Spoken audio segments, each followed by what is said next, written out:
देश भर में गर्मी का कहर बढ़ा। भारत के कई राज्यों में तापमान तेजी से बढ़ रहा है। राजस्थान, दिल्ली, बिहार और उत्तर प्रदेश में गर्म हवाओं ने लोगों की परेशानी बढ़ा दी है। मौसम विभाग ने दोपहर में बाहर निकलने से बचने की सलाह दी है। कई शहरों में स्कूलों के समय में बदलाव किया गया है। रेलवे ने यात्रियों को दी बड़ी राहत। भारतीय रेलवे ने गर्मी की छुट्टियों को देखते हुए कई स्पेशल ट्रेनों की घोषणा की है। बिहार, झारखंड, यूपी और बंगाल के यात्रियों को इससे बड़ा फायदा मिलेगा।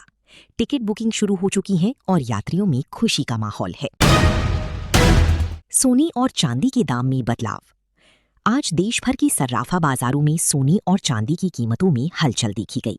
कुछ शहरों में सोना महंगा हुआ, जबकि चांदी के दाम में हल्की गिरावट आई।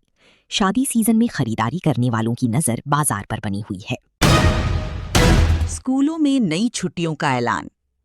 कई राज्यों में भीषण गर्मी को देखते हुए सरकारी और निजी स्कूलों में छुट्टियों की घोषणा की गई है। बच्चों और अभिभावकों को राहत मिली है। शिक्षा विभाग ने ऑनलाइन पढ़ाई का विकल्प भी तैयार रखने को कहा है। देश भर में बिजली की मांग रिकॉर्ड स्तर पर। गर्मी बढ़ने के साथ एयर कंडीशनर और कूलर की मांग बढ़ी है। इसी वजह से देश में बिजली खपत रिकॉर्ड स्तर तक पहुंच गई है। कई जगह बिजली विभाग ने सप्लाई व्यवस्था मजबूत करने का दावा किया है। पेट्रोल डीजल कीमतों पर जनता की नजर। देश के कई शहरों में पेट्रोल और डीजल की कीमतें स्थिर बनी हुई हैं, लेकिन अंतर्राष्ट्रीय बाजार में कच्चे तेल की उतार चढ़ाव पर लोगों की नजर है। ट्रांसपोर्ट सेक्टर और आम जनता दोनों कीमतों पर अपडेट देख रहे हैं। शहरों में ट्रैफिक दबाव बढ़ा। ऑफिस टाइम और छुट्टियों के कारण बड़े शहरों की सड़कों पर ट्रैफिक दबाव बढ़ गया है। कई जगह लंबा जाम देखने को मिला।